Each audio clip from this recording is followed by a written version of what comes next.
உங்கள் தலைவரோட பேரை மென்ஷன் பண்ணி பேசுனது தவறு தான். அவர் சார்பாக நான் சாரி கேட்டேன். நான் மன்னிப்பு கேட்கணும். அதெல்லாம் பெரிய மனுஷங்க. பெரிய மனுஷங்க அப்படி தான் இருப்பாங்க. சல்லிப்பலுகளாட்டம் யாரும் பிஹேவ் பண்ண மாட்டாங்க. பெரிய மனுஷங்க என்ன பண்ணுவாங்க, இந்த மாதிரி தான் இறங்கி போனாலும் பரவாயில்ல, ஓகேங்களா, அந்த மதிப்பும் மரியாதையும் குறைய விடாமல் பண்ணுறவங்க தான் நம்ம முதல்வர். தமிழ்நாடு மக்களுக்காக அவமானத்தை ஏற்றுக்கிட்டவர் தான் நம்ம முதல்வர். நீங்கள் அந்த மாதிரி எந்த முதல்வராச்சும் இருந்திருக்காங்களா? மரியாதை தெரியாதவங்க மரியாதை கொடுக்க மாட்டாங்கங்கிறத நம்ம புரிஞ்சுக்கணும். ஸ்பெஷல் ஃபோர்ஸாக பார்த்திங்கன்னா இந்த கவர்மெண்ட் ட்ரக்கை ஒழிக்கிறதுக்கான நடவடிக்கைகள் எடுத்துகிட்ருக்கு. அதை அக்னாலேஜ் பண்ணுறதுக்கு கூட பார்த்திங்கன்னா எதிர்க்கட்சிகள் தயாராக இல்லை. அமைச்சர் ஷரத்து மேலே இருக்கிறது வதந்தி. ஒரு வீடியோ ஃபோட்டோகிராஃபர் அவர் மாத்திரன்னு சொல்கிறாரு. இது வதந்தி, புரிஞ்சுங்களா? நான் ஃபஸ்ட்டு எதை கேட்குறதுக்கு முன்னாடியும் உங்கள் வீட்டை பார்த்து நீங்கள் கேளுங்கம்மா, எப்படி இருக்கிறாரு உங்கள் தம்பி துரை. ஐபிஎஸ் ஆஃபீஸர்னா ஐபிஎஸ் ஆஃபீஸர் வச்சு தான் நான் வேலை செய்ய முடியும். போலீஸ் டிபார்ட்மெண்ட்லேருந்து எனக்கு தெரிஞ்ச என் மாமன் மச்சானை சேர்த்து விட முடியும். ஏன்னா அமல்ராஜன் தான் அவருக்கு மாமனா மச்சானா நாங்கள் கொண்டு வந்தவங்கன்னு சொல்கிறதுக்கு. எனக்கு தெரிஞ்சு தமிழ்நாட்டில் ஒரே ஒரு தலைவர் சேரு போடாமல் உட்காருவார் அப்படின்னா அது ஓபிஎஸ் தான்.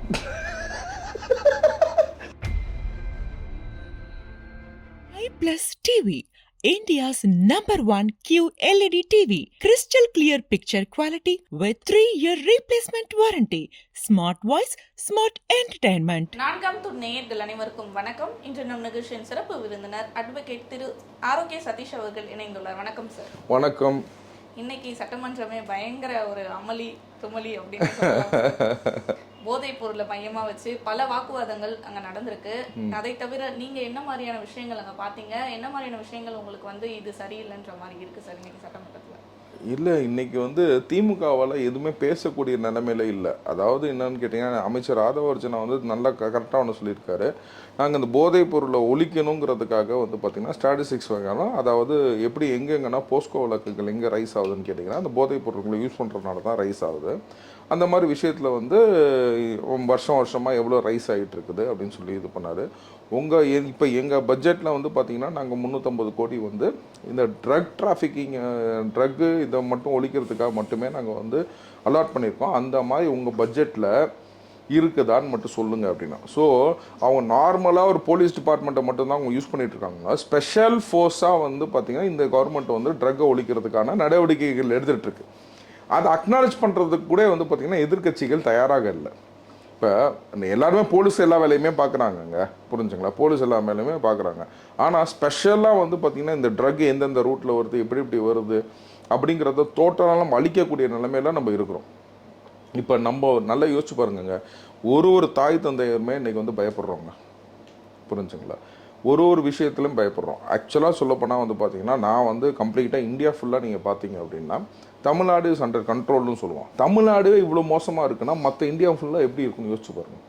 ஸோ அந்த லெவலில் நம்ம இருக்கும் போது பார்த்திங்கன்னா இன்றைக்கி பட்ஜெட் அலோகேஷனில் பார்த்திங்கன்னா இந்த ட்ரக்கை ஒழிக்கிறதுக்கான ஒரு நடவடிக்கை முதலமைச்சர் 350 கோடி அலாட் பண்ணியிருக்காரு. அப்படிங்கும்போது சயின்டிஃபிக்காக எங்கெங்கன்னா வரும், அதுக்கான தனி ஃபோர்ஸ், அதுக்கான தனி டீமு, இதை போட்டு ஒழிச்சாதான் ஒழிக்க முடியுங்கிறத சொன்னதை அவங்க ஏற்றுக்க கூட முடியல. அதனால தான் வெளிநடப்பு செஞ்சாங்க. ஏன்னா அவங்களுக்கு வார்த்தைகள் இல்லை, பேச முடியல. நீங்கள் எவ்வளோ அலாகேட் பண்ணீங்க, எவ்வளோ ஃபண்ட்ஸ் வச்சுருக்கீங்க அப்படின்றத சொல்லுங்கன்னா, 2023 எங்கள் அப்பா தான் இதை கொண்டு வந்தார் அப்படின்னாங்க, புரிஞ்சுங்களா? அது மட்டுமே சொல்ல முடிஞ்சிச்சு. சொல்லுங்க, போலீஸ் டிபார்ட்மெண்ட்டில் ட்ரக் டிராஃபிக்கிங்னு ஒரு டீம் போடுறதுல ஒன்று இது இருக்குங்களா? அதுக்கான என்ன அலோகேஷன் பண்ணுறோம், என்னென்ன பண்ணுறோம், சயின்டிஃபிக் மெத்தட்னா கேரளாவிலேருந்து எந்த வழியாக ட்ரக்கு வருது, இங்கே இருக்க இண்டஸ்ட்ரீஸில் பண்ணுதா இல்லையா அப்படின்ற ஒரு விஷயம்னா நம்ம பண்ணணும். சின்ன மாத்திரைகள்லாம் தயாரிக்கிறது ரொம்ப ஈஸி, புரிஞ்சுங்களா? மெத்தப்பட்டமெனுக்கு உங்களுக்கு ரா மெட்டீரியல் இருந்துச்சுன்னா போதும், அது இங்கேயே பண்ணலாம், புரிஞ்சுங்களா? மாத்திரை மாதிரி தானே அது, அந்த மாதிரி தானே செய்யலாம். அதை திசை திருப்பும் வழியாக பார்த்திங்கன்னா இன்றைக்கி அமைச்சர் ஷரத் டார்கெட் செய்யப்பட்டார். அவர் க்ளீனாக சொல்லிட்டாப்புல, உங்கள் கவர்மெண்ட்டில் தானங்க நடந்துச்சு, அப்போ இல்லைன்னா எஃப்ஐஆர் போட வேண்டியது தானே.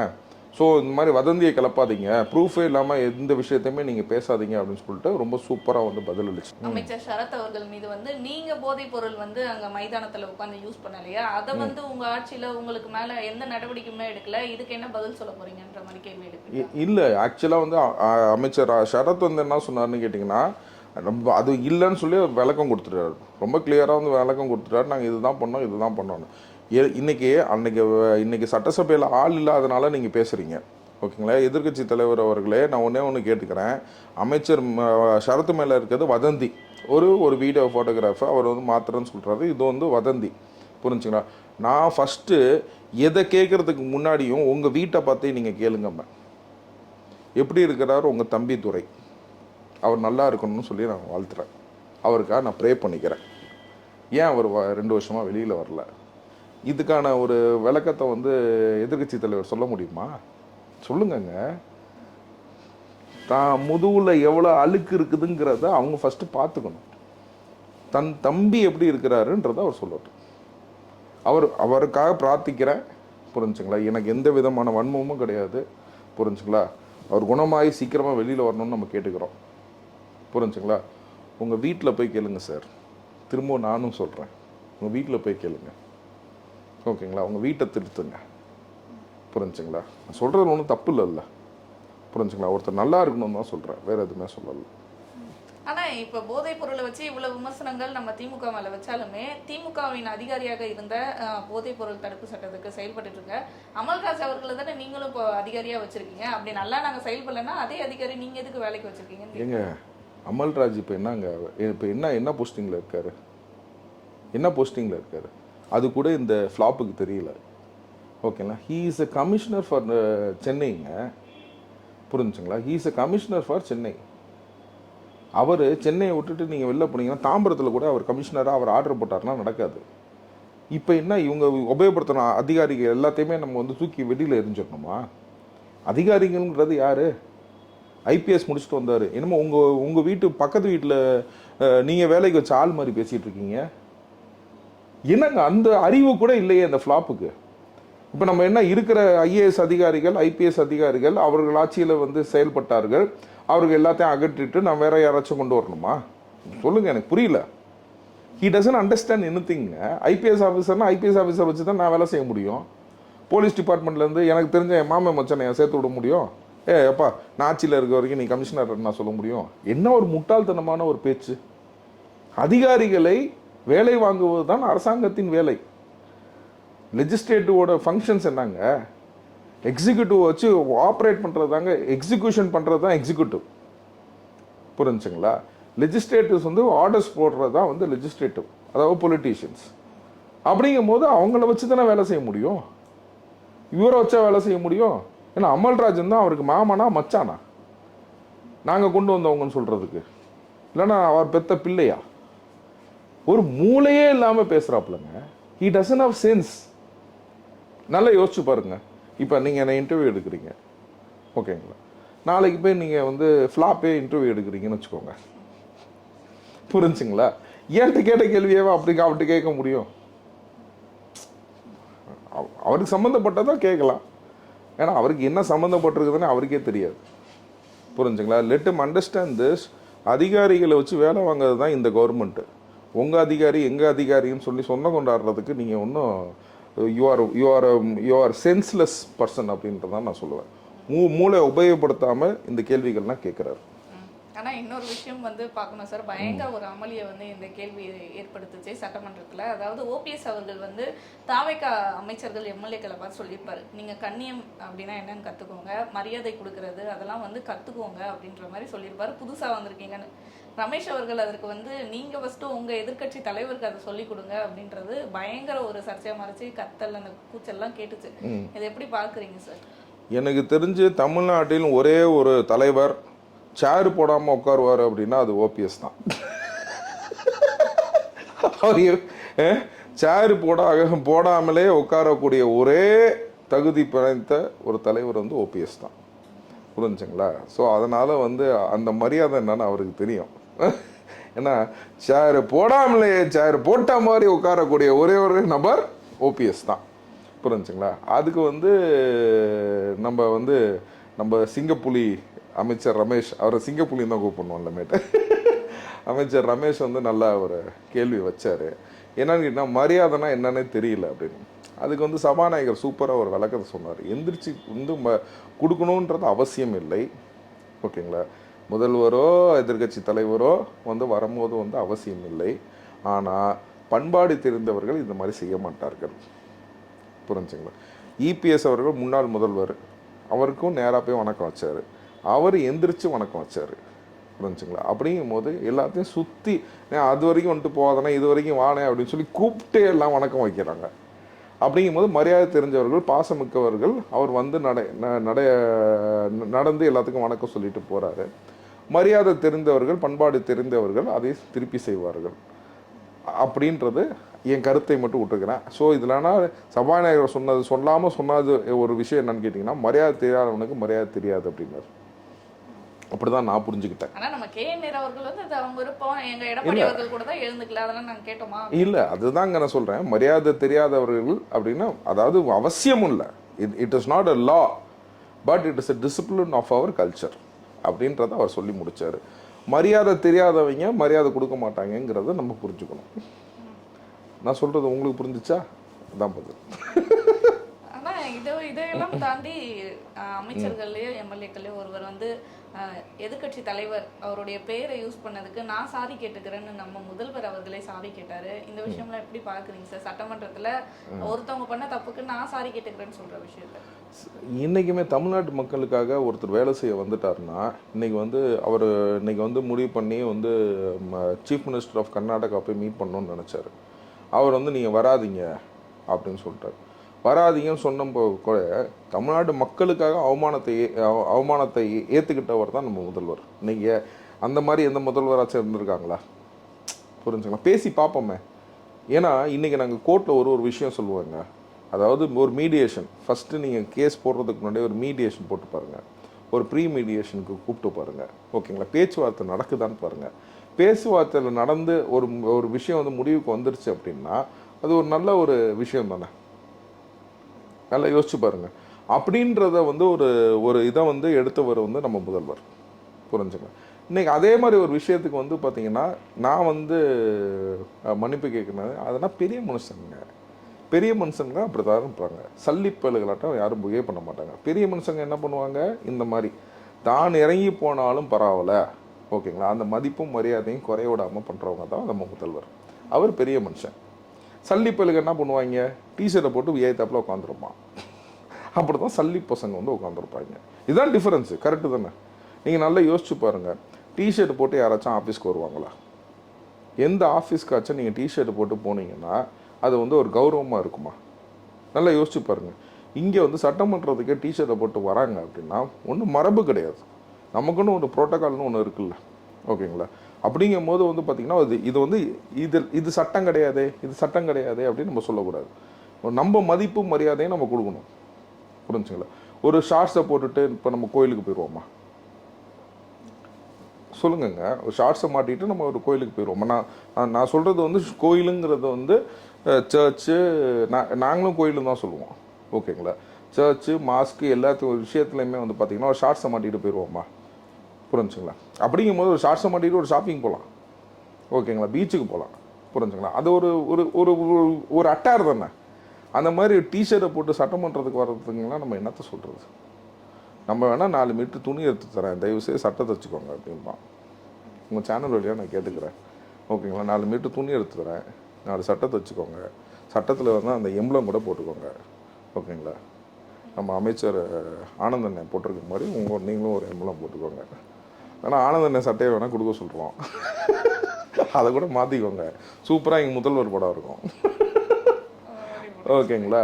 சட்டையை மாட்டிடுவாங்கப்பா ஃபஸ்ட்டு, அதுக்கப்புறம் மற்றதுனா பேசுங்க.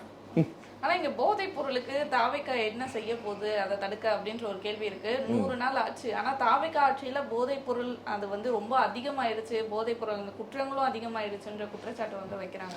ஏன்னா இவங்களுக்குன்னா வேலை இல்லாமல் இப்போ எல்லாம் தோற்று போயிட்டாங்க போல இருக்கு, அதனால போதைப் பொருள் விற்கிறாங்க போல இருக்கு. ஏன்னா ஜாஃபர் சாதிக்கு அவங்க கட்சி தானே, புரிஞ்சுங்களா? நீங்கள் என்ன சொல்லலாம், ஜாஃபர் சாதிக்கை நான் வந்து உடனே நான் எடுத்துட்டேன் அப்படின்னு. அதுக்கு முன்னாடி ஃபோட்டோ எடுப்பேன், மாட்டிக்கிட்டானா அவனை கட்சி விட்டு எடுப்பேன், புரிஞ்சுங்களா? அவ்வளோதான் அவனுக்கு இருக்க டிஃப்ரென்ஸு. ஸோ அந்த மாதிரி ஒரு விஷயத்தில் வந்து பார்த்திங்கன்னா ஒரு 350 கோடி ரூபாய் இந்த இலாக்காவுக்கு மட்டும் ஒதுக்கீட்டு பண்ணியிருக்கு. அதுவும் நம்ம வந்து ரொம்ப இக்கட்டான ஒரு சூழ்நிலையில் இருக்கிறோம். ஒரு 350 கோடி வந்து நம்ம வந்து இதுக்காக ஒதுக்க முடியாது. புரிஞ்சுங்களா? அந்த சூழ்நிலையில் வந்து பார்த்திங்கன்னா முதல்வர் வந்து ஒரு ஃபார்வர்ட் திங்கிங்கை யோசிக்கிறார். நல்லா யோசிச்சு பாருங்க, இன்னைக்கு பசங்க போகிறாங்க, எல்லாம் நம்மள்டும் பசங்க பொண்ணுங்க எல்லாமே இருக்கிறாங்க. ஒரு சின்ன இதில் ஒன்று ட்ரை பண்ணி பார்ப்போமோ, ஏது பண்ணி பார்ப்போமோ, அந்த மாதிரி ஒரு அறிமுகமாகிற ஒரு பழக்கம் தான் வந்து போதை. அதுக்கப்புறம் அதுக்கு அடிக்ஷன் ஆகிடுறாங்க. புரிஞ்சுங்க? அந்த மாதிரி ஒரு சூழ்நிலை நம்ம வீட்டு பிள்ளைங்களுக்கு வந்துச்சு அப்படின்னா நம்ம அப்படி தான் ஒரு விஷயத்தையும் நம்ம பார்க்கணும். நான் எந்த விஷயம் பேசுகிறதுக்கு முன்னாடி என்ன யோசிப்பேன்னா, இந்த விஷயத்தை பேசுனா வந்து நம்மளை நோக்கி அந்த கேள்வியை நம்ம கேட்போமா அப்படின்றது தான் கேட்பேன். இப்போ நான் வந்து சல்லித்தனமாக இருக்கிறாங்க அப்படின்னு நான் சொல்கிறது கூட நான் வந்து யோசித்து நிதானமாக தான் அந்த கேள்விகளை கேட்குறேன். ஏன்னா ஒரு மரியாதை சட்டமன்றத்துக்கு ஒரு டிஷர்ட்டை போட்டு ஒரு என்ன உன் கல்யாணத்துக்கு நீ டிஷர்ட் போட்டால் போன சொல்லு, உன் கல்யாணத்துக்கு நீ டிஷர்ட்டை போட்டால் போன அப்படிங்கும்போது நீ சட்டமன்றத்தை எப்படி மதிக்கணும் அப்படின்றதுக்காக தான் அந்த வார்த்தையை நான் உபயோகப்படுத்துகிறேன். சல்லித்தனமாக இருக்கிறாங்க அப்படின்னு. புரியுதுங்களா உங்களுக்கு? நான் வந்து உன் கல்யாணத்துக்கு மட்டும் நீ டிஷர்ட் போடாமல் இப்படி போகிற, சட்டமன்றம் வந்து அவ்வளோ கேவலமாக போச்சா டிஷர்ட்டை போட்டு வரத்துக்கு? அந்த மாதிரி ஒரு விஷயத்தை வந்து எனக்கு மனசில் இருக்குது, அதை நான் கேட்குறேன். புரிஞ்சுங்க? ஸோ அதே மாதிரி ஒரு விஷயத்தை தான் நம்ம வந்து பார்க்கணும். இதுக்காக 350 கோடி இது செலவு பண்ணி இன்றைக்கி வந்து எந்தெந்த தடங்கள்லாம் வருது. அந்த கேரளா மினிஸ்டரோனே வந்து பார்த்திங்கன்னா இன்றைக்கி அமைச்சர் ஆதவர்ஜனா அதை கிளியராக சொன்னார். எந்தெந்த ட்ராக்லேருந்துனா வருது, கேரளாலேருந்து எப்படி போதைப் பொருட்கள் வருது, அந்த மினிஸ்ட்ரியோட சேர்ந்து 2 ஸ்டேட்டு சேர்ந்தே இது ஆப்ரேஷன் பண்ணலான் இருக்கோம் அப்படிங்கும்போது. ஸோ நம்ம பார்டர்ஸ் எது எதனா கனெக்ட் ஆகுது, பாண்டிச்சேரியோட கனெக்ட் ஆகுது, நமக்கு தெலுங்கானா, ஆந்திரா, புரிஞ்சுங்களா, ப்ளஸ்ஸு நம்ம இது கர்நாடகா. ஸோ எல்லா பார்டர்ஸ்லேருந்து நமக்கு எப்படி கனெக்ட் ஆகுது, உள்ளுக்குள்ளே நம்ம உள்ளூர்லேயே வந்து மெத்தப்பட்மெண்ட் தயாரிக்கப்படுதா? ஏன்னா இன்றைக்கி அருப்புக்கோட்டைன்ற ஒரு ஊரில் வந்து பார்த்திங்கன்னா திமுக ஆட்சியில் ஒன்று கண்டுபிடிச்சாங்க. ஏன்னா இன்றைக்கி ரொம்ப ஈஸிங்க, இன்றைக்கி ரொம்ப ஈஸியாக அதை தயாரிக்கக்கூடிய விஷயம். 2-3 ஃபார்மா கம்பெனிக்கு வந்து லீகல் அட்வைசர், புரிஞ்சுங்களா? அப்படிங்கும்போது இந்த போதைப் பொருட்கள் தயாரிக்கிறதுக்கு 4-5 கெமிக்கல் காம்பனண்ட் இருந்தாவே போதும், நீங்கள் வீட்டில் உட்காந்து செய்யலாம். ஸோ அந்த ரா மெட்டீரியல் எங்கேருந்து ப்ரிக்யூர் பண்ணுறாங்க, எதுலேருந்து பண்ணுறாங்க, அந்த மாதிரி நான் ஜஸ்ட் அவங்கள்ட்ட ஒரு தாட் வந்த மாதிரி கேட்டேன். ஸோ ஈஸியாக ஒரு சின்ன மிஷின் வச்சு எல்லாம் பண்ணிடலாம். ஸோ அந்த மாதிரி விஷயத்தை வந்து நம்ம தடுக்கிறோமா தடுக்கலையா அப்படிங்கிறதுக்கு அதுக்கு எப்படி நம்ம சயின்டிஃபிக்காக போகணும், எப்படி அங்கேருந்து போகுது. நம்ம ரோட்டில் விற்கிறவனை மட்டும் பிடிக்கக்கூடாது, புரிஞ்சா, தயாரிக்கிற மேனுஃபேக்சர் வரைக்கும் நம்ம பிடிக்கணும். அப்படின்ற விஷயத்தை வந்து நம்ம ஆழ்ந்து நம்ம வேலை செய்கிறதுக்கு தான் 350 கோடி ஒதுக்கப்பட்டது. ஆனால் இங்கே இன்னொரு விஷயமும் வருது சார். இப்போ நீங்களே சொன்னீங்க நம்ம கேரளா சிஎம் கூட சேர்ந்து வந்து ஒரு ஆப்ரேஷன் நாங்கள் வந்து நடத்த போகிறோம். ஆனால் அந்த ஆப்ரேஷனை, அதாவது ஆப்ரேஷன் 2 Fun அப்படின்றத வந்து அவங்க எக்ஸிக்யூட் பண்ணவே ஆரம்பிச்சிட்டாங்க கேரளாவில். இன்னும் ஏன் தமிழ்நாட்டில் பண்ணலை? அப்போ ஏன் தமிழ்நாட்டில் இவ்வளோ ஸ்லோவாக போதைப் பொருளுக்கு வந்து நீங்கள் நடவடிக்கை எடுக்கிறீங்கன்னு சொல்லிட்டு ஏங்க இன்றைக்கி தாங்க இப்போ வந்து பார்த்தீங்கன்னா உங்களுக்கு 350 கோடி ரூபா எதுக்கு அலோகேட் பண்ணியிருக்கோம்னா இந்த ரீசனுக்காக தான் அலோகேட் பண்ணியிருக்கோம். நீங்கள் வந்து ஒரு போலீஸ் இன்வெஸ்டிகேஷனை பொறுத்த வரைக்கும் நீங்கள் பார்த்தீங்கன்னா இது நாங்கள் செய்ய ஆரம்பிச்சிட்டோம், நமக்கு வந்து பேப்பரில் போட முடியாது, நான் இன்றைக்கி ஆரம்பிச்சிட்டேன் நாளைக்கு ஆரம்பிச்சிட்டேன் அப்படின்னு. நமக்கு ரகசியமாக அவங்க ஆரம்பிச்சிருப்பாங்க, எப்போயே ஆரம்பிச்சிருக்காங்க. அதனால தான் வந்து பார்த்தீங்கன்னா 350 கோடி இதுக்கு செலவாகுன்றதை ஒதுக்கீடு பண்ணியிருக்காங்கன்னா எவ்வளோ ஒரு ஃபோர்காஸ்ட் திங்கிங் யோசிச்சு பாருங்கள். ஜென்ரல் போலீஸை மட்டுமே வச்சு செய்யாமல் இதுக்காக தனியாக வந்து 350 கோடி ஒதுக்கியிருக்காங்கன்னா நம்ம தமிழக அரசோட ஃபோர்காஸ்ட்டை பாருங்கங்க. இதுக்கு இவ்வளோ செலவாகும், இவ்வளோ டெக்னாலஜி இருக்குது அப்படின்ற அளவுக்கு யோசிக்கிறாங்கன்னா இப்போ ஆரம்பிக்காமையா இருப்பாங்க? ஹலோ எதிர்கட்சி தலைவரே, நாங்கள் ஆரம்பிக்கிறோம், ஐயா அதுக்கு முன்னாடி முதல்வரே நாங்கள் ஆரம்பிக்கிறோம், எல்லாத்துக்கும் தட்டியாக சொல்லிட்டு இருக்க முடியும். போலீஸ் இன்வெஸ்டிகேஷன் வந்து அவங்க ஏற்கனவே ஆரம்பிச்சிருப்பாங்க. இப்போ நல்லா யோசிச்சு பாருங்கள், இவங்க லஞ்சம் வாங்க போகிறாங்க அப்படின்னா நம்ம ஏன் எஃப்ஐஆர் போடுறாங்க, இது பண்ணுறாங்க, சார்ஜ் ஷீட் எப்படி பண்ணணுமோ ஏது பண்ணணுமோ எல்லாத்தையும் விசாரணை. Everybody is under the scanner, புரிஞ்சுங்களா? இன்றைக்கி எல்லா அமைச்சர்களும் ஸ்கேனரில் இருக்காங்க, எல்லாமே பண்ணுறாங்க. அது லஞ்ச ஒழிப்புத்துறை, அது டிவிஎஸ்சியோட வேலை, புரிஞ்சுங்களா? இப்போ ட்ரக்குக்கு தனி டீம், இது இவங்களோட வேலை. அந்த மாதிரி வேலைகளை பிரித்து ஸ்பெஷல் டீமை போட்டு சிங்கப்பெண் பாதுகாப்பு அதுக்கு தனி அவங்க வேலை அப்படிங்கிற ஒன்றா இது பண்ணுறாங்கன்னா கண்ட்ரோல் பண்ணி கொண்டு வரதுக்கு எவ்வளோ கஷ்டம்ன்றதை நீங்கள் யோசிச்சு பாருங்கள். ஸோ ஸ்பெஷலி தே ஆர் ஃபோர்காஸ்டட், இதெல்லாம் நம்ம குறைக்கணும் அப்படின்னு சொல்லி ஃபோர்காஸ்ட் பண்ணிட்டாங்க, புரிஞ்சுங்களா? அதனால தான் இதுக்கு இவ்வளோ செலவாகணும். வெறும் நான் போலீஸுக்கு மட்டும் இவ்வளோ செலவாகுது, உனக்கு தான் சம்பளம் கொடுக்குறேனே நீனே பண்ணல அப்படின்றாங்க. சில இடத்துல வந்து பார்த்தீங்கன்னா இந்த இன்டெலிஜென்ஸ்லாம் பார்த்தீங்கன்னா சில இதில் ஒரு 50 லட்ச ரூபா வந்து பார்த்தீங்கன்னா அவங்க வந்து ஒரு நியூஸ் எடுக்கிறதுக்காக வந்து பார்த்தீங்கன்னா அந்த வீட்டில் வேலை செய்கிற பெண்ணுக்கு வந்து காசு கொடுப்பாங்க, டிரைவருக்கு காசு கொடுப்பாங்க, போலீஸேங்க, புரிஞ்சுங்களா? இதுக்குன்னு ஒரு அலோகேஷன் இருக்குது. இதுக்குன்னு உண்மையிலே வந்து பார்த்தீங்கன்னா நம்ம இதுக்கு அலோகேட்டட் மணியே இருக்குது, லஞ்சம் கொடுக்கறது கிடையாது. புரிஞ்சுங்களா? இந்த மாதிரி கொடுத்து அவங்கள்ட்டனா கொடுத்து டிப்ஸ் வாங்குவாங்க. ஓகே, அந்த மாதிரி விஷயத்துக்காக வந்து ஒதுக்கீடு பண்ணி அவங்க ஃபோர்காஸ்டிங்காக வந்து ட்ரக்கை ஒழிச்சிடணும் அப்படின்னு சொல்லிட்டு ஒரு இது ஒரே நாளில் வந்து செய்கிற வேலை கிடையாது. இது வந்து ஆணி வேறாட்டி இன்றைக்கி எப்படி வந்து லஞ்ச ஊழல் வந்து கரை படிந்து நம்ம வந்து தமிழகத்தில் இருக்குதோ அதே மாதிரி இந்த 5 வருஷத்தில் போதை கலாச்சாரம் ரொம்ப எக்ஸ்பேண்ட் ஆயிடுச்சு. இதை நம்ம இது கேன்சர் மாதிரி இருக்க ஒரு விஷயத்தை நம்ம அழிக்கணும்னா ஒரு இடத்துலையும் பண்ணணும். உயிர் பாதுகாப்பு இல்லைங்க, உயிர் பாதுகாப்பு இருக்காது. இன்றைக்கி வந்து பார்த்தீங்கன்னா இன்றைக்கி வந்து எல்லாருமே அவங்க மஃப்டியில் போகணும், புரிஞ்சுங்களா?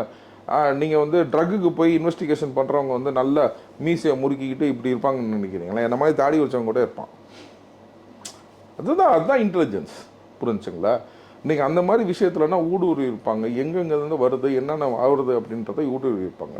எல்லாம் வந்து நடந்துட்டு இருக்குது. அதுக்கு ஃபோர்காஸ்ட்டு தான் வந்து 350 கோடி அவங்க போட்டிருக்காங்க. கண்டிப்பாக சார், பல விஷயங்கள் பகிர்ந்துட்டீங்க. மக்களுக்கு நிறைய கேள்விகளுக்கு சந்தேகங்களுக்கும் பதில் சொல்லியிருக்கீங்க. தொடர்ந்து பேசுவோம் பல நிகழ்வுகளை பற்றி. நன்றி சார். தேங்க்யூ.